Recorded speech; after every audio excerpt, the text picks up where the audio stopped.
Buenos días, soy el doctor Oscar Valencia, coordinador de este espacio de educación médica continua. Les recuerdo que por favor mantengan en silencio sus micrófonos y también les recordamos que todas las preguntas las pueden hacer en el chat y al final las podremos formular a nuestra ponente. También les recordamos que al final en este mismo chat habrá una liga para que nos hagan favor de llenar una encuesta de satisfacción. Y en nombre de la Escuela de Medicina y Ciencias de la Salud del Tecnológico de Monterrey, les doy la bienvenida a esta sesión académica de pediatría. El día de hoy tenemos a una invitada especial, la doctora Raquel Farías Moer. Ella estudió medicina en la Escuela de Medicina y Ciencias de la Salud del Tecnológico de Monterrey. Esa es una de nuestras alumnas distinguidas y que ha mantenido un contacto muy cerca con su escuela. Posteriormente hizo la especialidad de pediatría en Georgetown University Hospital en Washington y la subespecialidad de neurología pediátrica en Children's National Medical Center en Washington. Hizo también otra subespecialidad en epilepsia en la misma institución. La doctora Farías, en cuanto a su experiencia como docente, fue profesora clínica e instructora en la División de Cuidados Neurocríticos Pediátricos en el Departamento de Neurología Pediátrica en el Children's National Medical Center, en donde se formó. Y a partir del 2017 es profesora asistente de la División de Neurología Pediátrica del Departamento de Neurología y de Pediatría de Medical College en Wisconsin. También es profesor adjunto de la Escuela de Medicina y Ciencias de la Salud del Tecnológico de Monterrey, su alma mater. En cuanto a sus responsabilidades asistenciales, es directora de cuidados críticos, neurológicos, pediátricos en el centro donde labora, Children's Hospital Wisconsin, y también es directora del programa de accidentes cerebrovascular desde el 2017 a la fecha. La doctora Farías está certificada en pediatría, en neuropediatría, en epilepsia.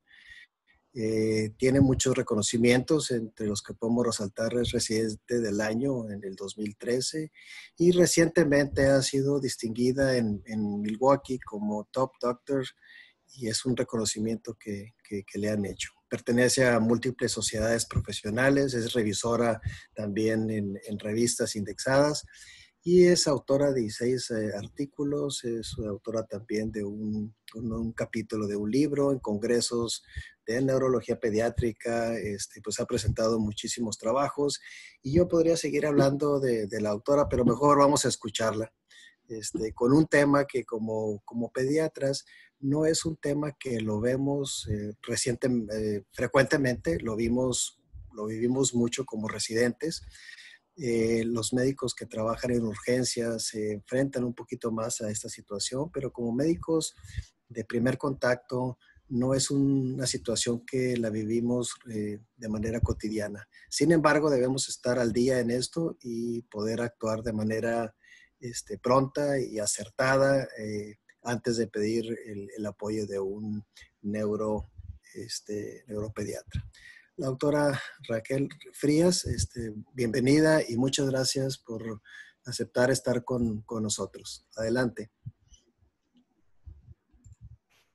Muchísimas gracias por la invitación, doctor Valencia. Un saludo muy afectuoso acá desde Milwaukee. Voy a compartir mi pantalla.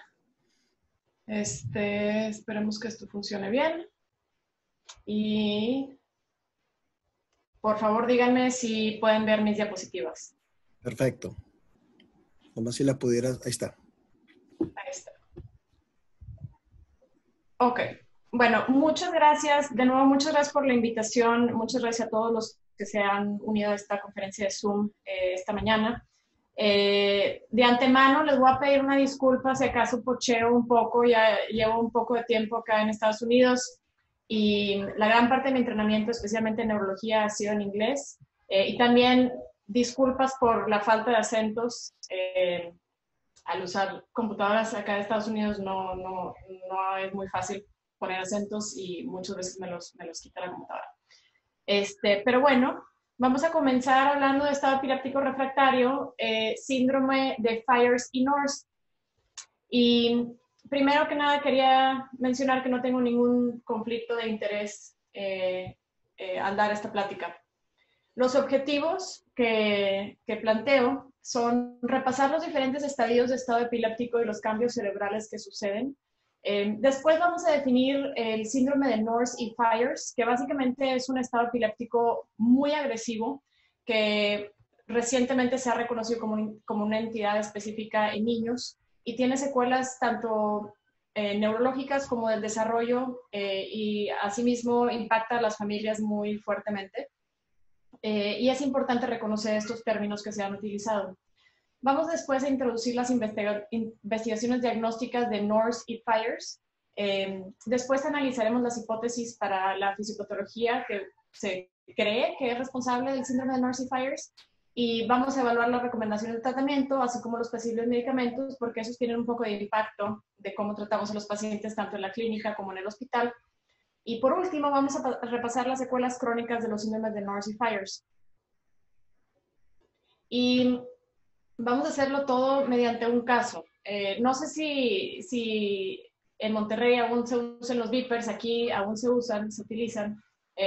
Y vamos a, digamos que usted es el residente del servicio de neurología pediátrica y normalmente alguien tendría un beeper nada más, pero aquí vamos a decir que tenemos 4 beepers porque estamos cubriendo todos los servicios. Y nos llega este mensaje.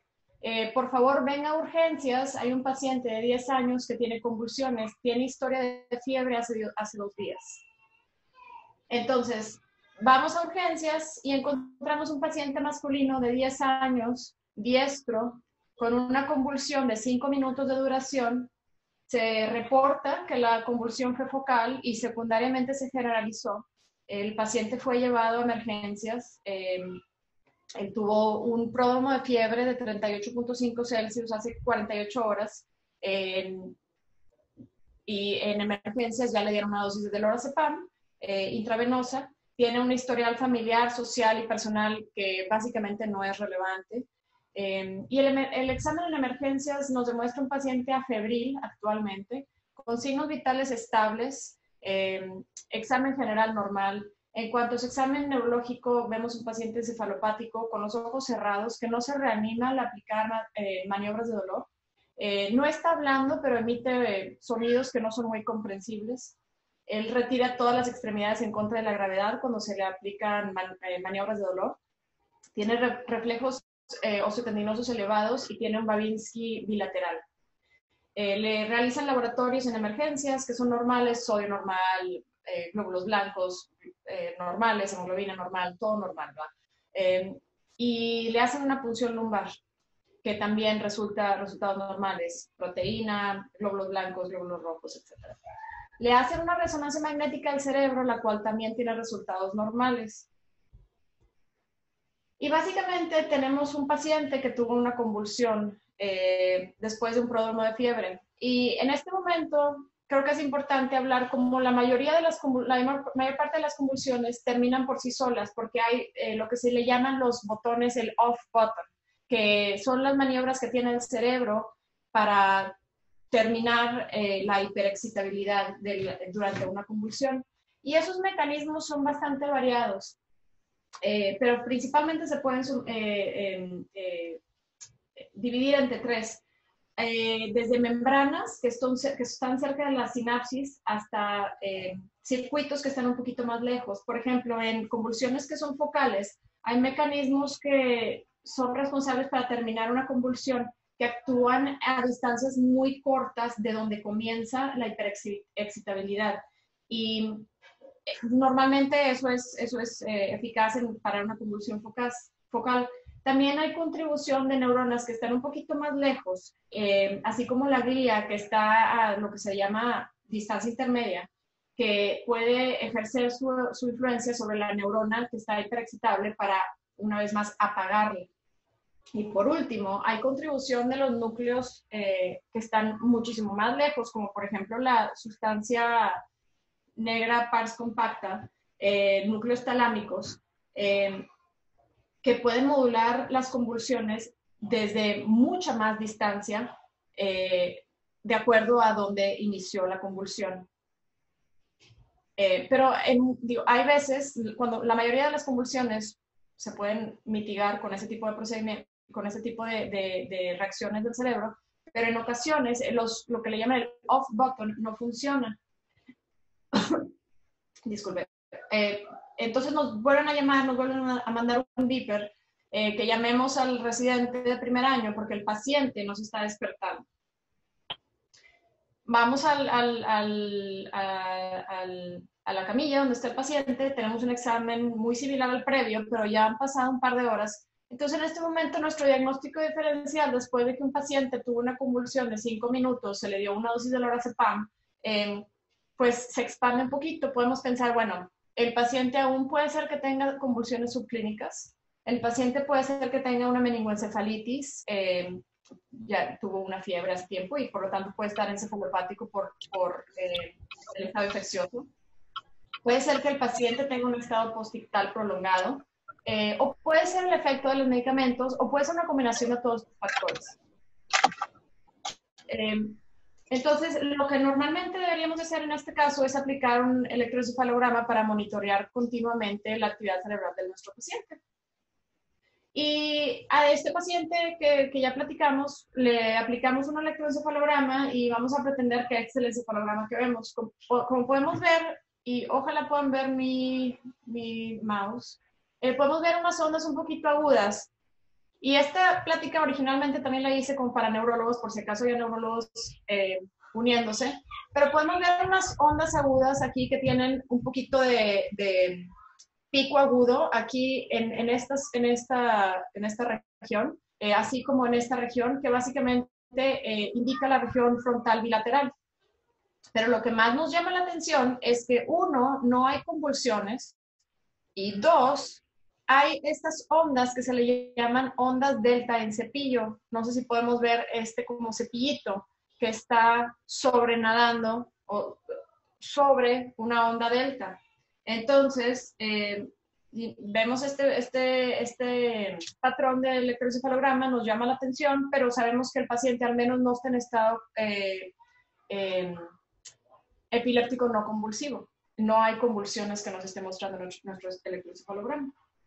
Entonces, estamos esperando que el paciente se reanime, que regrese un poquito su estado de conciencia, y seguimos viendo estas onditas. No sé si las pueden ver aquí. Está una, aquí está otra, aquí está otra, aquí está otra, aquí está otra.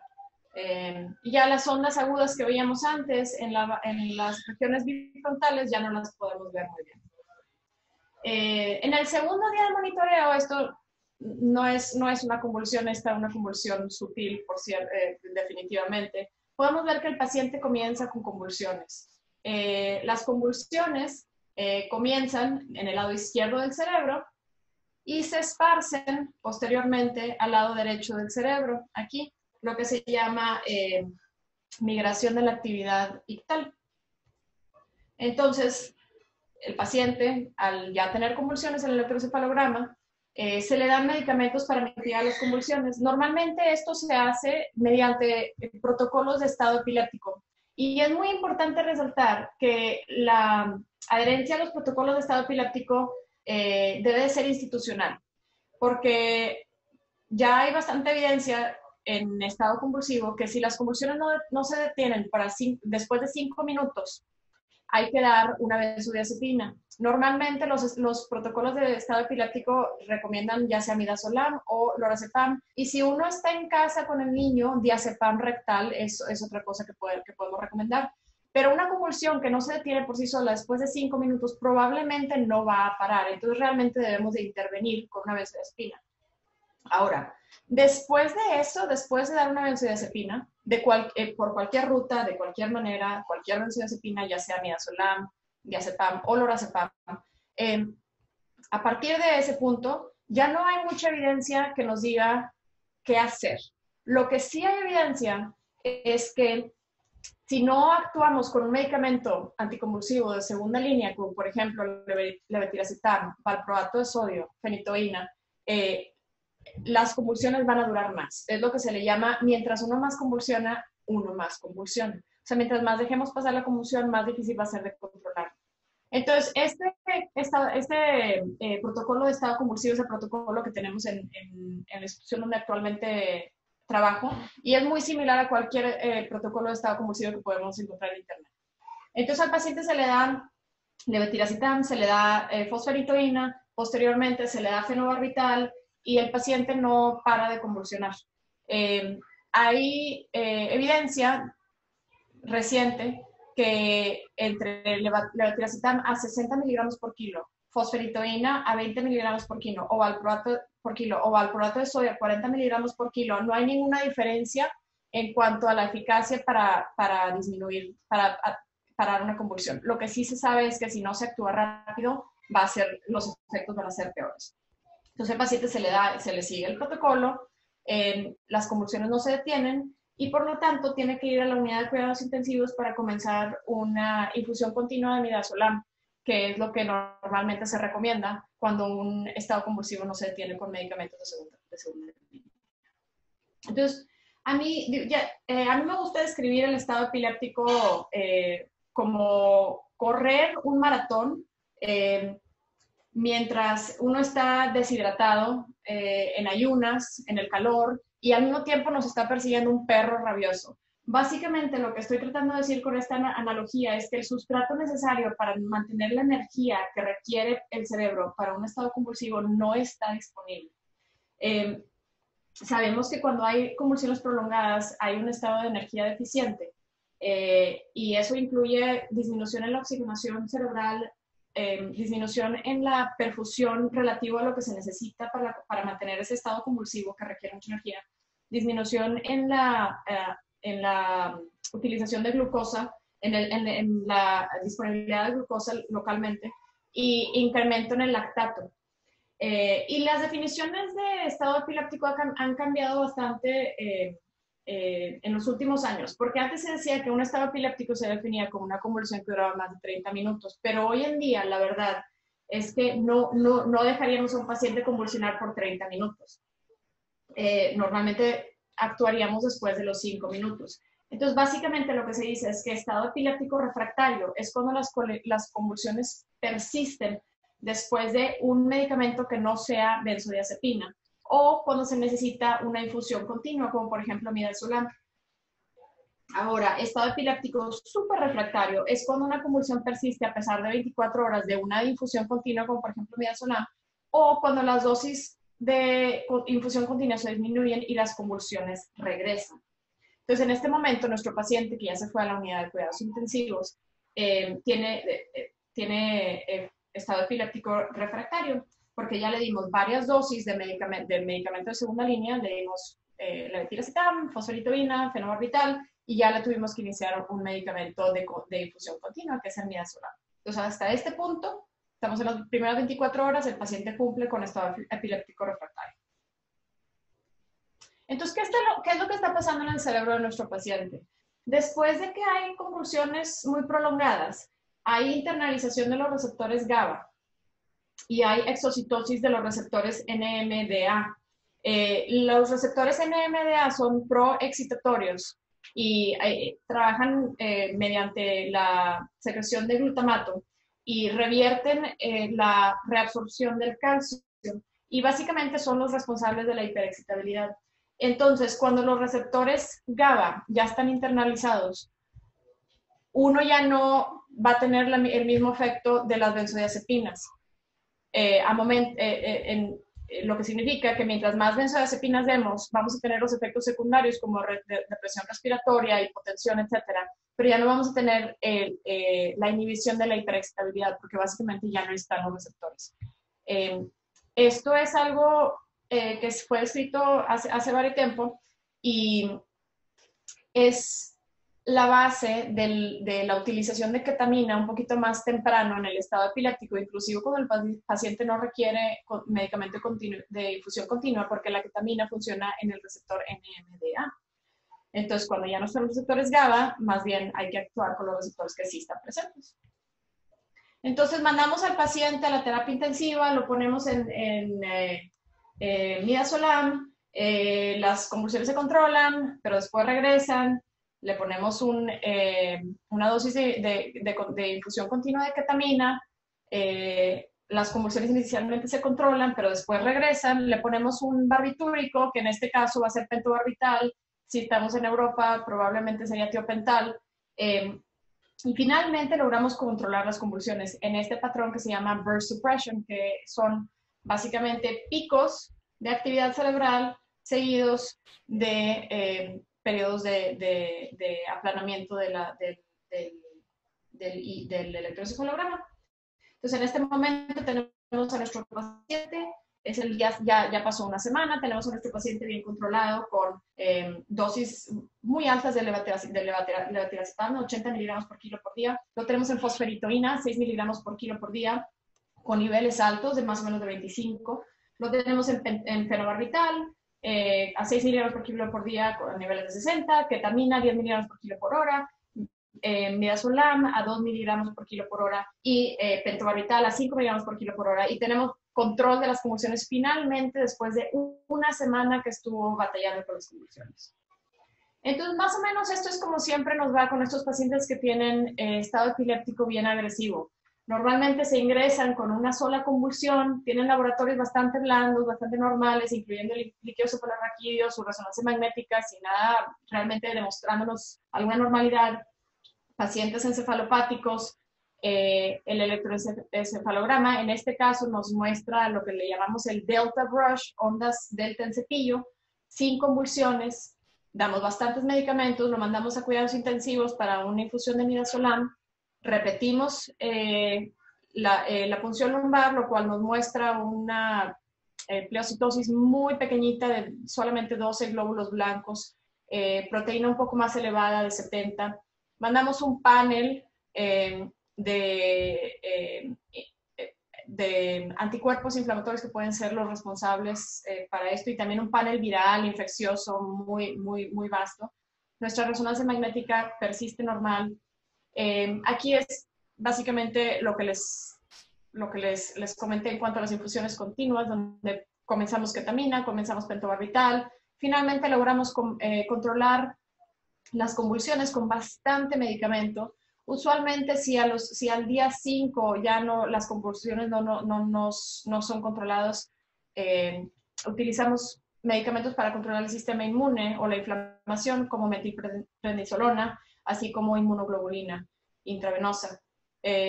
Tenemos buenos niveles de fenitoína y de fenobarbital y de nuevo un panel viral en el líquido suprarraquídeo y en la sangre que es negativo. Entonces, ya repasamos los diferentes estadios de estado epiléptico y los cambios cerebrales y más o menos vimos cómo le fue a nuestro paciente en la primera semana. Ahora nos vamos a mover al siguiente objetivo, que es definir el síndrome de North y Fires, que así como les dije, es un síndrome epiléptico, un síndrome convulsivo muy agresivo. Entonces nos llaman, nos mandan un beeper de cuidados intensivos que los papás de nuestro paciente tienen preguntas. Entonces vamos a hablar con los papás. Y básicamente, en este momento sería apropiado darle a este paciente un diagnóstico de Fires, que es una subcategoría de NORS. Y para entender lo que es un síndrome de NORS y Fires, es importante conocer la historia de cómo se desarrollaron estos términos. Desde hace bastantes años se sabía que varias veces al año había poquitos pacientes que tenían un síndrome epiléptico muy agresivo. Los adultos lo llamaron NORS, que New Onset Refractory Status Epilepticus. Y normalmente se creía que solamente los adultos tenían este síndrome. Pero al mismo tiempo, los pediatras ya habían notado que había algo similar a NORS, pero usualmente los pacientes tenían fiebre antes. Y el problema con estudiar este tipo de estados convulsivos refractarios es que los adultos bien rápido dijeron, ok, vamos a llamarle NORS, pero los pediatras decidimos en bastantes términos muy diferentes. Los japoneses escogieron llamarle encefalitis aguda con convulsiones parciales repetitivas. los franceses le decidieron llamar lo que le llaman Devastating Encephalopathy of School-Age Children, lo cual la palabra devastador en el nombre realmente no pegó muy bien. Después se creía que esto era simplemente un NORS pediátrico. Y finalmente el doctor Andreas Van Balen de Alemania le decidió llamar FIRES, que básicamente es un estado epiléptico refractario muy agresivo que normalmente está precedido por fiebre. No fiebre durante el estado epiléptico, simplemente fiebre un par de días antes. En el 2017, en una conferencia de estado epiléptico que sucede cada 2 años, en este caso en Salzburgo, se juntaron los adultos con los pediatras y dijimos, ¿saben qué? FIRES es una subcategoría de NORS y vamos a estudiar ese tipo de enfermedades juntos para poder tener un poco más de volumen en pacientes que tenemos que estudiar, porque básicamente es muy similar, simplemente son estados epilépticos muy agresivos que no se abaten con nada y no son secundarios a nada que podamos identificar. Después de esto, el instituto, salieron 2 publicaciones muy importantes en la revista Epilepsia, y ya a partir de ese punto, en 2018, ya comenzamos a estudiar estos síndromes junto con los adultos. Después de eso se creó el Instituto de NORS y FIRES, en el cual se expandió este conocimiento médico al público, incluyendo a las familias, y básicamente se propuso que en esta website iba a vivir toda la información que utilizamos para estudiar estos síndromes. Entonces ya sabemos que son FIRES, ya sabemos que son NORS. Este paciente en este momento ya cumple criterio para llamarle FIRES, y vamos a platicar de cómo estudiamos estos pacientes. No voy a mencionar cada una de las cosas que debemos de checar, pero básicamente debemos de excluir cosas que sabemos que causan estado epiléptico refractario, como por ejemplo encefalitis. Entonces, un panel viral y bacteriano es muy importante de realizar tanto en el líquido cefalorraquídeo como en la sangre.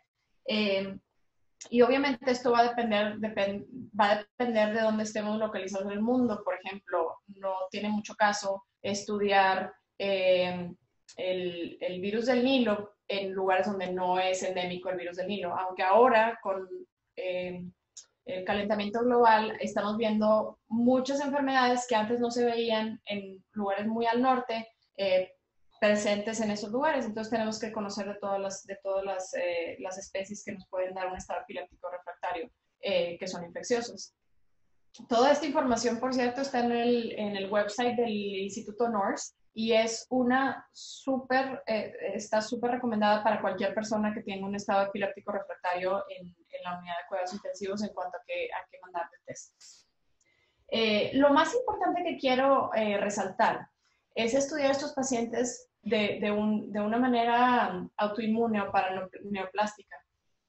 En FIRES hay muy pocos anticuerpos que resultan positivos, pero en NORS, o sea, si tenemos un paciente que no tiene fiebre antes de su estado epiléptico refractario y que no tenemos ningún diagnóstico y le llamamos NORS, es importante reconocer que hay varios anticuerpos que han sido responsables de causar estos síndromes. Esto generalmente se ve más en los adolescentes y en los adultos. Y el problema con este abordaje es que para medida que ya diagnosticamos el síndrome de FIRES y NORS, normalmente ya es muy tarde. Por ejemplo, en nuestro paciente estamos diagnosticándolo con síndrome de FIRES y NORS al día 7, 5, 7, pero ya pasó ya pasaron bastantes días donde el paciente tuvo convulsiones muy refractarias. Entonces, mucha gente se ha preguntado, bueno, ¿hay maneras de reconocer este síndrome antes de que el paciente básicamente haya convulsionado por 5 o 7 días? Y una de las maneras que se han propuesto es mediante patrones especiales en el electroencefalograma. Y no sé si lo vayan a reconocer, es el patrón de Extreme Delta Rush o ondas delta en cepillo. Este patrón se ha visto en la encefalitis por NMDA, pero también se ha visto en varios pacientes con FIRES, muy tempranito en su estadio, o sea, en los primeros 24 horas. Entonces, este patrón es un patrón importante que debemos de buscar. Es un patrón no específico y, de nuevo, se ha visto, por ejemplo, en el síndrome de encefalitis por NMDA, pero también se ha visto en FIRES. Entonces, esto es algo interesante que debemos de estudiar. La otra cosa que debemos de estudiar es el patrón de las convulsiones, es muy específico. No sé si pueden ver aquí, se ven como unas burbujitas antes de una convulsión ya bien establecida. Aquí se ven ya los picos ya bien establecidos en esta zona del cerebro, pero antes se ven estas burbujitas. Entonces, estas burbujitas se han visto en pacientes que tienen FIRES. De nuevo, hallazgos no específicos, pero que nos pueden ayudar a al menos sospechar de FIRES en un paciente un poquito más temprano.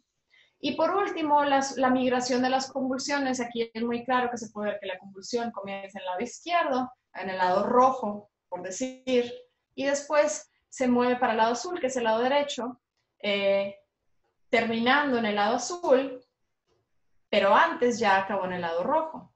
Entonces, esa migración de convulsiones es algo que, de hecho, eso es lo que más se ha visto en pacientes que tienen FIRES. Esta es otra publicación en la cual se demostró la migración de las convulsiones. Se puede ver aquí muy claramente que este hemisferio está convulsionando, mientras que este aún no convulsiona. Después se revierten y las convulsiones se esparcen a este lado, al lado izquierdo, cuando ya se acabaron en el lado derecho. Entonces, esto es algo que se ha visto antes. Entonces, la combinación de ondas delta en cepillo, las burbujitas antes de las convulsiones y la migración de las convulsiones entre hemisferio y hemisferio pueden ser cosas que nos hagan sospechar de FIRES un poquito más temprano.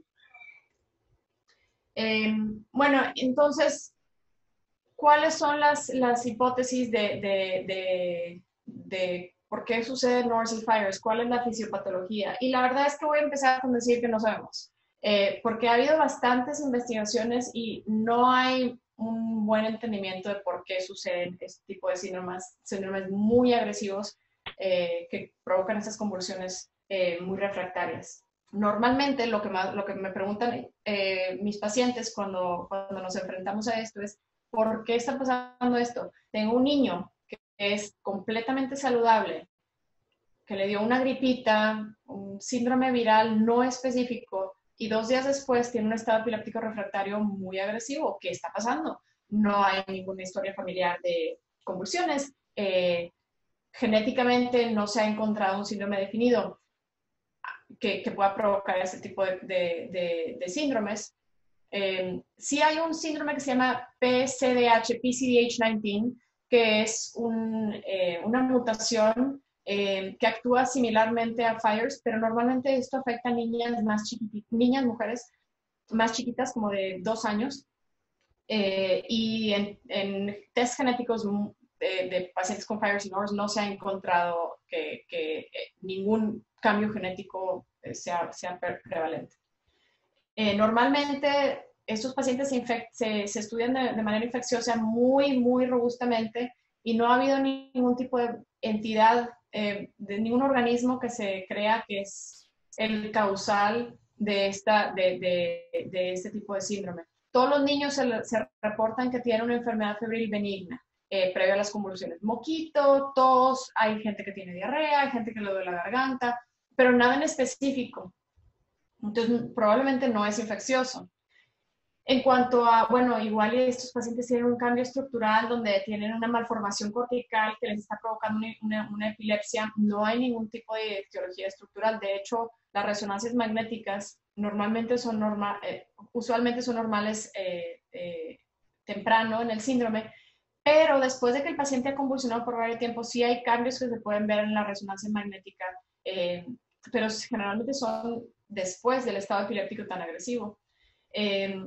Como ya mencionamos, bueno, igual es algo autoinmune, ¿verdad? En los adultos, más o menos 50% de los pacientes con NORS tienen anticuerpos positivos, pero en pediatría la verdad es que ninguno. o sea, bueno, sí hay varios que han tenido anticuerpos en poca cantidad, pero ninguno se cree que sea la causa de FIRES en pediatría.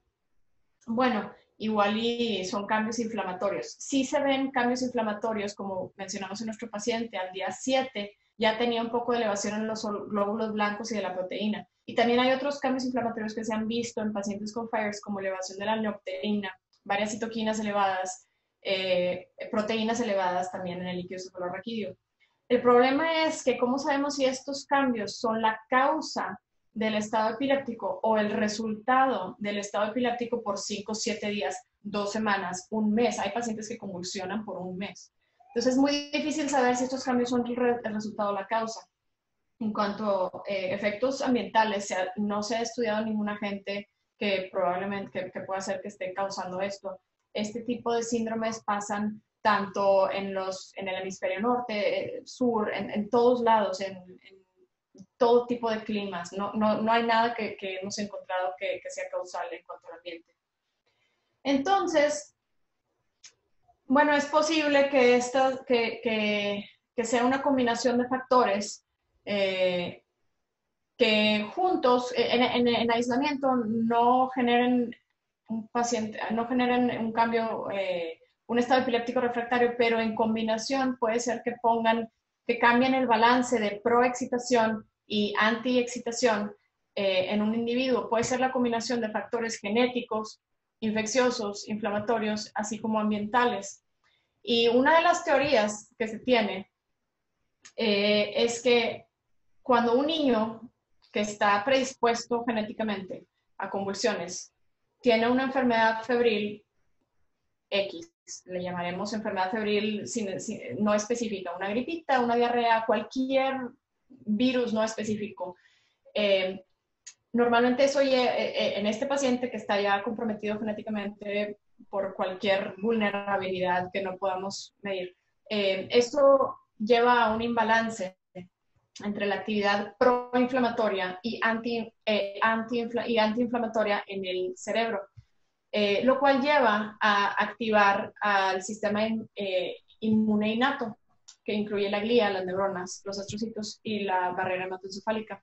Eso causa secreción de citoquinas, quimoquinas, complemento, moléculas de adhesión, ciclooxigenasa, actividad de los receptores toll-like en los astrocitos, y básicamente les da una señal de inflamación y convulsión.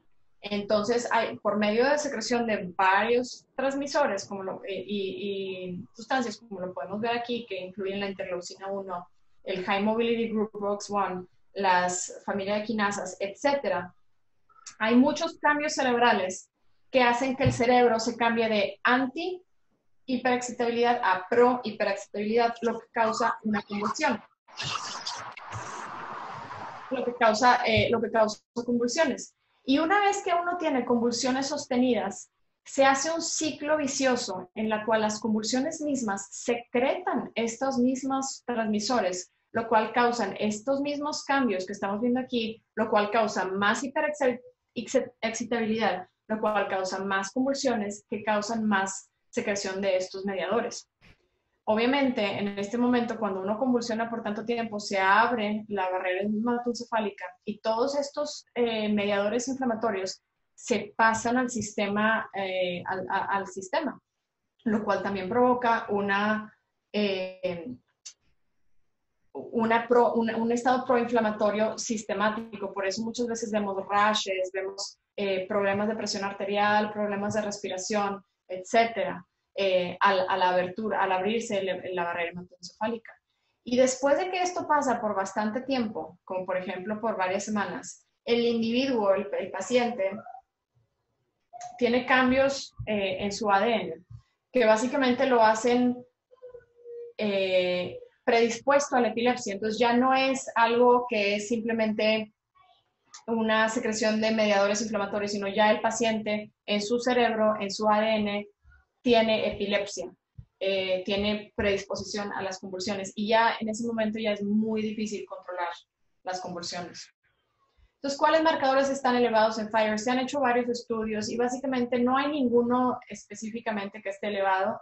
Vemos la interleucina 6, vemos la neopterina, el High Mobility Group Box1 que les decía, vemos la interleucina 6 una vez más, interleucina 8 y pues básicamente en conclusión hay bastantes. El problema con estos estudios de hacer mediciones de citoquinas en el líquido celular raquídeo es que, número uno, las pruebas de medición de estas citoquinas se adquieren a diferentes tiempos. Entonces, si uno hace la punción lumbar y mide las citoquinas en el día 3 después de convulsiones, pues es muy diferente que hacerlo en el día 14 que en el día 25, ¿verdad?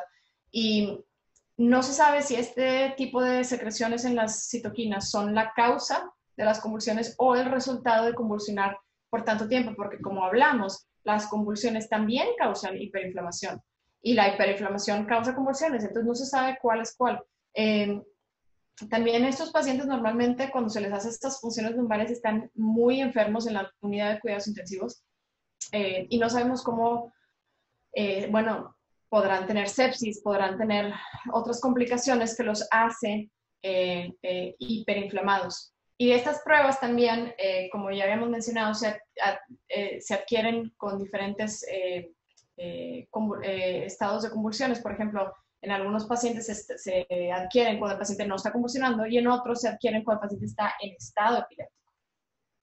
Entonces, vamos a evaluar las recomendaciones de tratamiento y posibles medicamentos que podemos recomendar. Y esto obviamente es muchísimo más fácil ahora que ya hemos abordado más o menos lo que se cree que es la fisiopatología. Entonces nos llaman a nuestro paciente, los papás quieren hablar de, bueno, ¿qué vamos a hacer, doctor? ¿Cuál es el plan? Y básicamente no voy a abordar cada detalle de esto, pero bueno, importante es controlar las convulsiones. Ya hablamos, normalmente hay que instituir una benzodiazepina. Si eso no funciona, podemos repetirla. Si eso no funciona, nos vamos a nuestros medicamentos de segunda línea. Si eso no funciona, vamos a un medicamento de infusión continua. Pero como que en este caso, todo eso ya pasó. Entonces vamos a ver qué podemos usar para controlar las convulsiones después de que los medicamentos antiepilépticos convencionales nos fallaron. Bueno, esta es básicamente una teoría de cómo podemos controlar la inflamación del cerebro. Y como ya habíamos dicho, los receptores de NMDA están expuestos en la membrana y un buen abordaje es utilizar ketamina temprano en el estado epiléptico. Obviamente eso se hace en la unidad de cuidados intensivos, no se hace en emergencias ni mucho menos en el piso, pero ya que el paciente está estabilizado podemos controlar la hiperactivación de NMDA. El otro medicamento que ha recibido bastante atención es bloqueadores de la interleucina 1B, como por ejemplo ahorita vamos a ver el anakinra, que se ha visto que puede controlar las convulsiones mediante bloqueo de este brazo. Podemos bloquear los receptores Toll-like de tipo 4 que están sobreactivados por la activación del High Mobility Group Box1 que ya habíamos dicho. Pero básicamente una combinación de todo esto es lo que normalmente se hace. La otra cosa que se recomienda es la dieta cetogénica. Ahorita hay mucha, está como que muy de moda, ¿verdad? Porque es antiinflamatoria, modula el cerebro, etc. La dieta cetogénica es una dieta que tiene alta grasa, poco carbohidrato, normalmente deseamos una tasa de 4:1, y produce cambios metabólicos que sirven como combustible para el cerebro y deja las neuronas un poquito más adaptables al estrés. Y bueno, ¿qué más estrés que convulsionar continuamente, verdad? Tiene efectos antioxidantes, tiene efectos de transmisión sináptica y tiene cambios antiinflamatorios, como podemos ver aquí. Muchos de los activadores, muchos de los productos inflamatorios que vimos en la diapositiva pasada. Hay bastantes publicaciones de utilizar la dieta cetogénica para estado epiléptico superrefractario, en particular en FHIR. Entonces, esto es algo que yo siempre recomiendo muy temprano y también lo recomiendo para crónicamente en estos pacientes. Ahora, en los pacientes que están comiendo por la boca, esto puede ser un poquito difícil porque, digo, los niños normalmente les gusta comer dulces, les gusta comer frutas, pasta, etcétera. Entonces es un poquito difícil. Pero para los pacientes que están teniendo una dieta mediante un tubo, ya sea de gastrostomía o un tubo nasogástrico, es muchísimo más fácil porque ya hay fórmulas que están ya preparadas y simplemente se les administra por vía enteral mediante el tubo. El único problema de utilizar la dieta cetogénica es que en la unidad de cuidados intensivos puede ser difícil obtener cetosis y tener los cuerpos cetónicos elevados porque muchas veces el paciente está en esteroides, lo cual prohíbe que el paciente tenga esos cuerpos, las cetonas.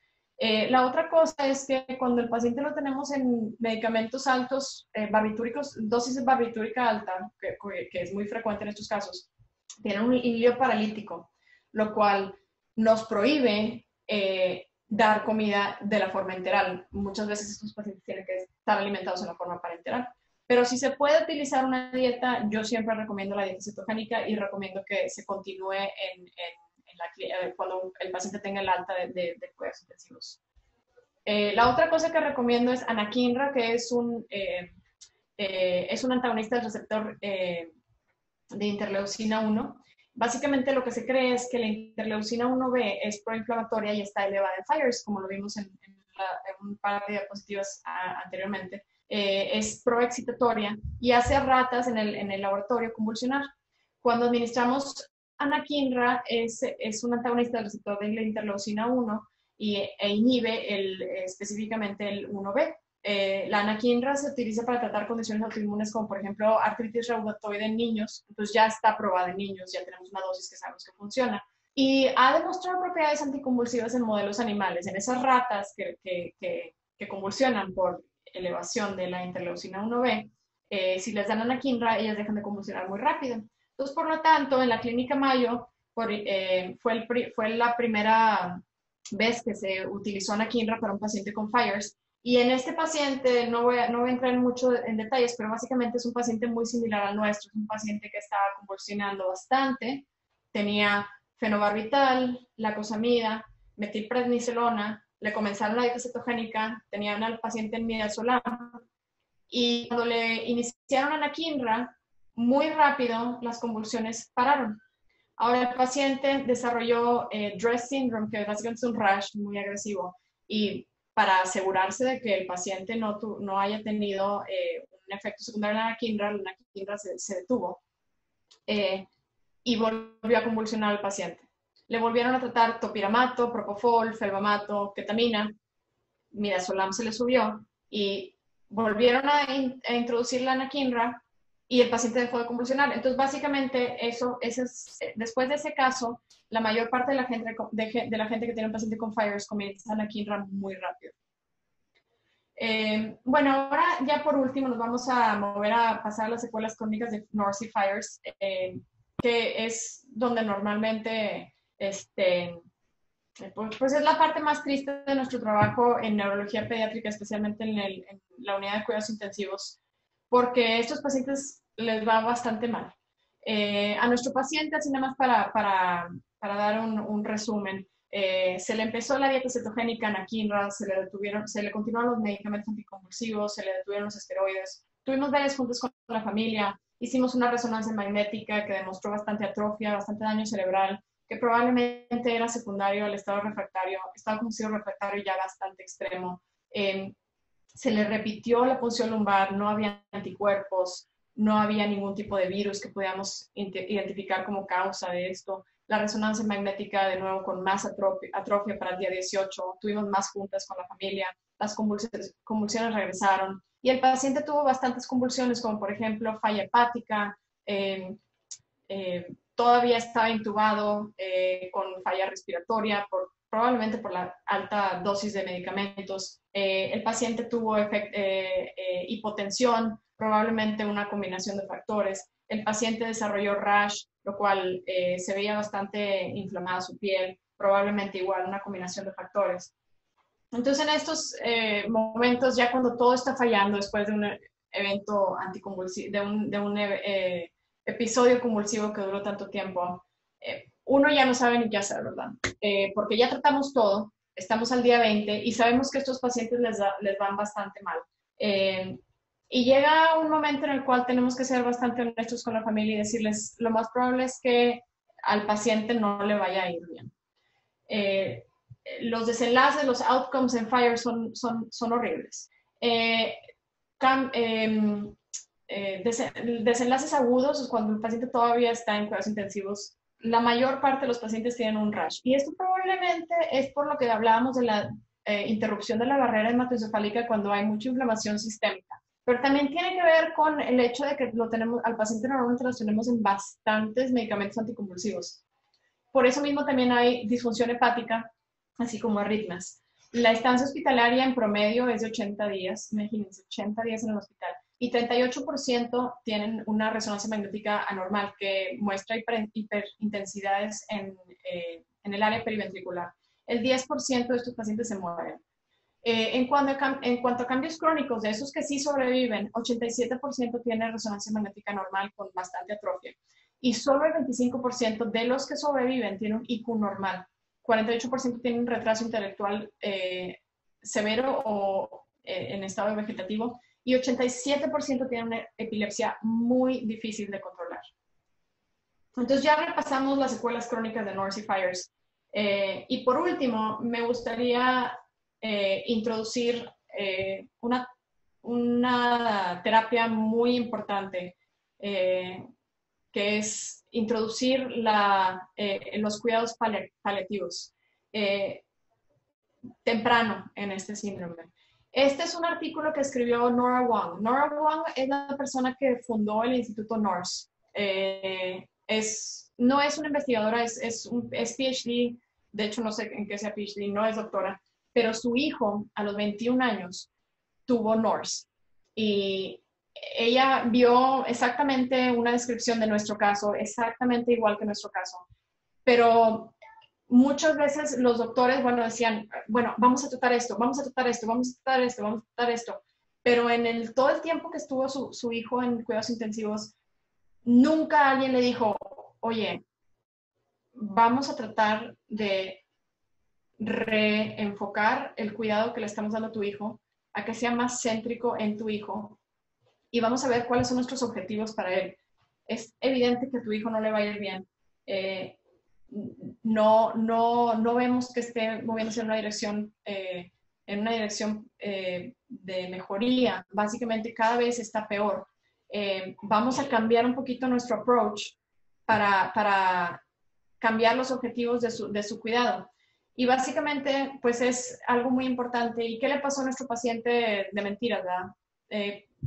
Obviamente, después de todo este tipo de complicaciones, después de que le fallaron todos los órganos, después de que sabíamos que probablemente si sobrevivía a esto le iba a ir muy mal, introducimos a nuestro equipo de cuidados paliativos pediátricos y se decidió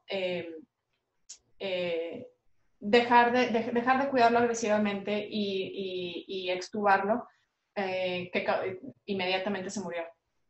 Y esto es algo muy triste y es algo que nos pesa bastante a nosotros. Es algo que, digo, si yo fuera el pediatra de cabecera de este tipo de pacientes, yo no podría soportar la tristeza que es que pacientes se mueran de esta manera. Pero algo un poquito más devastador es ver cómo estos niños, si acaso son en el porcentaje que les va muy mal, ver cómo sufren día a día crónicamente si sobreviven estas enfermedades. Entonces, digo, la medicina está en un parteaguas en cuanto a NORS y FIRES, porque sí estamos descubriendo medicamentos nuevos, terapias nuevas, pero si se ve que las cosas van a ir muy mal, por ejemplo, si se ve que la resonancia magnética ya muestra el cerebro muy atrofiado, si se ve que el paciente tiene falla de todos los órganos, llega un momento en el cual también introducir cuidados paliativos es lo más, algo que vamos a hacer con bastante compasión. Ya estamos a 5 minutos de terminar. Voy a dejar un poquito de tiempo para preguntas. Y muchísimas gracias por la invitación. ¿Y cómo le hacemos para las preguntas, doctor? Raquel, muchísimas gracias, muchísimas gracias. por la brillante exposición de un tema extremadamente difícil, extremadamente triste, serio, que bueno, tú lo vives con cierta frecuencia y que como pediatras de primer contacto, pues no es algo que lo vemos frecuentemente y a lo mejor nunca lo hemos visto de esa manera, pero pudiéramos en algún momento estar expuestos a esto y nos has dado una panorámica muy completa de lo que este síndrome es. Aquí una de mis preguntas sería, ¿cuáles serían los candidatos a cirugía? Porque lo mencionabas tú de que tuvo todos los medicamentos y todo el abordaje de medicamentos, pero también podría la familia decir, bueno, ¿y la cirugía? ¿Y qué tipo de cirugía? Claro, súper, súper buena pregunta. Hay algunos pacientes en los cuales, después de convulsionar por tanto tiempo, hay una pequeñita zona en el cerebro eh, que parece ser que es la que está mandando todas las convulsiones. Bueno, cuando esa pequeñita zona del cerebro manda tantas convulsiones, esa área del cerebro localmente es la cual se puede tener cambios conformacionales en las células.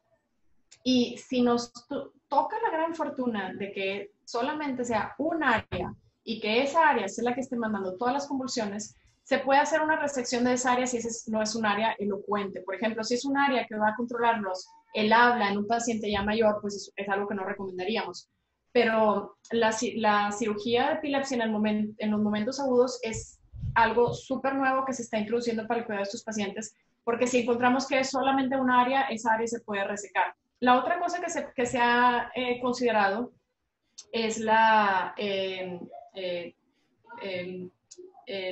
estimulación del nervio vago en estos pacientes, pero no ha sido tan efectiva. Lo que mejor nos podría pasar es una zona epileptogénica que de pura casualidad la podamos identificar muy claramente, que esté en una zona que no es súper esencial para el cerebro y se pueda resecar. Eso sería lo mejor. Muchas gracias. Otra pregunta que hacen es, ¿en qué momento del estado epiléptico se recomienda colocar los electrodos para hacer un electroencefalograma? Porque bien los enfrentamos esto en emergencias y se está tratando de hacer un diagnóstico y de mitigar las convulsiones, pero ¿en qué momento, si continúan, en qué momento decir, necesito un electro? Claro. Esto va a variar mucho de dónde estamos. Por ejemplo, voy a hablar de Estados Unidos, que es de donde conozco un poquito más de cómo están las cosas en cuanto a aplicación de electroencefalograma. Si estamos en un centro, en una ciudad, en un centro muy grande pediátrico, en la cual se pueden aplicar los electrodos a cualquier hora del día, yo digo que después de un paciente que tuvo estado epiléptico y aún no recupera la conciencia, ese paciente se tiene que poner en monitoreo continuo. Ahora, eso no es algo que podemos tener en cualquier centro. Si nos vamos a lugares, por ejemplo, rurales, en North Dakota, bueno, no hay electroencefalogramas. Entonces ahí lo que se haría es, por ejemplo, transferir al paciente, si acaso no se despierta, si acaso no se reanima, después de la convulsión, transferir al paciente a un lugar donde sí le puedan hacer un electroencefalograma de monitoreo continuo. En cuanto a cuál escoger, si ya sea un examen de 30 minutos, de 1 hora, de 6 horas o continuamente, también depende de los recursos que tengamos a nuestra disposición. Un electroencefalograma de 30 minutos en un paciente que no se ha reanimado no es de tanta ayuda, no es tan importante como, por ejemplo, un electroencefalograma de monitoreo continuo, porque si el paciente no se ha reanimado en las 2-3 horas después de una convulsión, pues que no se va a reanimar en las siguientes 30 minutos, ¿verdad? Probablemente va a seguir encefalopático por varias horas más. Entonces ahí es importante monitorear continuamente. Ahora, si el paciente ya se despertó después de 5 minutos de convulsionar, sí es importante hacer un electroencefalograma, pero 30 minutos debe ser más que suficiente. Y eso básicamente nos va a decir si el paciente tiene un riesgo de si el paciente tiene un riesgo de continuar con convulsiones o si fue, haz de cuenta, como que, pues, una crisis febril, por llamarlo así. Muy bien, Raquel. Ya estamos en tiempo y te agradecemos nuevamente tu brillante exposición de un tema que lo dominas, lo has vivido, lo has investigado, has publicado sobre ello y estamos muy agradecidos y fue de mucho provecho para todos escucharte y ver este tipo de abordaje. Te agradecemos muchísimo y bueno, pues a seguir trabajando y enhorabuena. Gracias. Muchas gracias, un abrazo. Igual, no olviden tener sus encuestas. Aquí está la liga en el chat para que nos hagan favor de llenar esa encuesta de satisfacción.